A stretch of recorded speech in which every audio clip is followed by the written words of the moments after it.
Pulau Jawa merupakan wilayah dengan penduduk terpadat di Indonesia. Jika kita semua menganggap Jawa adalah pulau dengan jumlah penduduk terpadat di Indonesia, faktanya, Pulau Bungin merupakan pulau dengan penduduk terpadat di dunia. Pulau Bungin merupakan sebuah pulau terpencil yang terletak di lepas Laut Bali. Secara administratif merupakan salah satu desa di Kecamatan Alas, Kabupaten Sumbawa, Provinsi Nusa Tenggara Barat, Indonesia. Pulau ini berada 70 km arah barat dari pusat Kecamatan Sumbawa Besar. Dari daratan utama, Pulau Bungin dapat dijangkau menggunakan perahu motor maupun sebuah jalan buatan. Desa Pulau Bungin ini disebut sebagai pulau yang terpadat di dunia. Pulau kecil ini dihuni oleh penduduk dari suku Bajo yang berasal dari Sulawesi Selatan. Hampir tidak dijumpai lahan yang kosong di pulau ini. Setiap tahun, pulau yang sangat padat ini terus bertambah luasnya karena adanya reklamasi untuk menampung penambahan keluarga yang baru menikah. Rata-rata di setiap tahunnya bertambah 100 buah rumah baru di Pulau Bungin. Asal mula dari suku Bajo menghuni pulau ini adalah ketika pemukiman pertama di sana dirintis oleh Palemamayu, salah seorang dari 6 orang anak Raja Selayar, di abad ke-19. Menurut cerita rakyat yang berkembang, Palemamayu datang ke Sumbawa sebelum meletusnya Gunung Tambora di daratan utama pada 1812. Saat itu, Pulau Bungin yang berpasir putih ini masih kosong dan hanya ditumbuhi pepohonan bakau saja.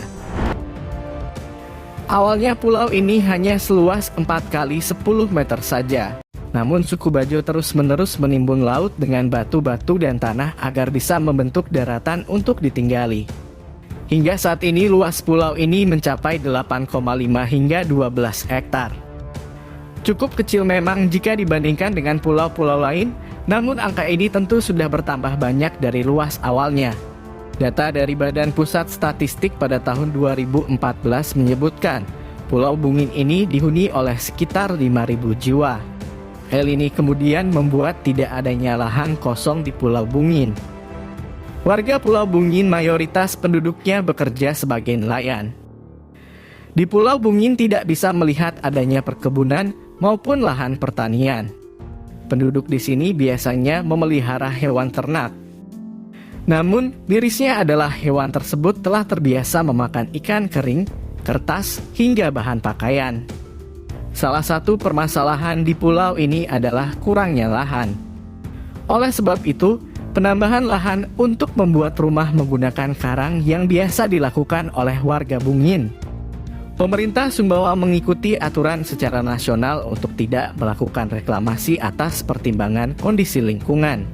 Hidup berdesakan di Pulau Bungin tampaknya masih akan terjadi, karena suku Bajo yang tinggal di sini memiliki keterikatan dengan tanah kelahiran, sehingga jarang sekali dari mereka yang hidup merantau di luar pulau. Selain masalah kekurangan lahan, sampah dan sanitasi juga menjadi masalah utama di pulau ini. Jika bertamasya ke pulau ini, jangan berharap menjumpai pantai atau pesisir dengan deretan pohon kelapa sejauh mata memandang. Sebab, bukan pemandangan itu yang akan menyambut kedatangan para turis, melainkan rumah-rumah penduduk yang saling berhimpitan. Begitu tiba, wisatawan akan disambut oleh nuansa perkampungan padat penduduk. Rumah-rumah panggung berhimpit satu sama lain menghiasi seluruh daratan pulau. Kepadatan penduduk itulah yang membuat Bungin tidak memiliki garis pantai, sebab sepanjang pesisir pulaunya telah dibangun tempat tinggal. Kondisi penduduknya saling hidup berdesakan membuat Pulau Bungin menjadi salah satu destinasi wisata yang unik. Jika di sekitar Sumbawa destinasi wisata identik dengan laut biru dan pasir putih, Bungin justru mengenalkan hal yang tidak biasa. Meski tidak memiliki pesisir pantai, Pulau Bungin terkenal akan wisata kuliner seafood dengan rasa gurih asin khas desa Bungin. Di pulau ini juga tersedia resto apung yang menyajikan banyak hidangan laut. Wisatawan bisa memilih ikan segar langsung dari kolam penangkaran ikan dengan harga ramah di kantong.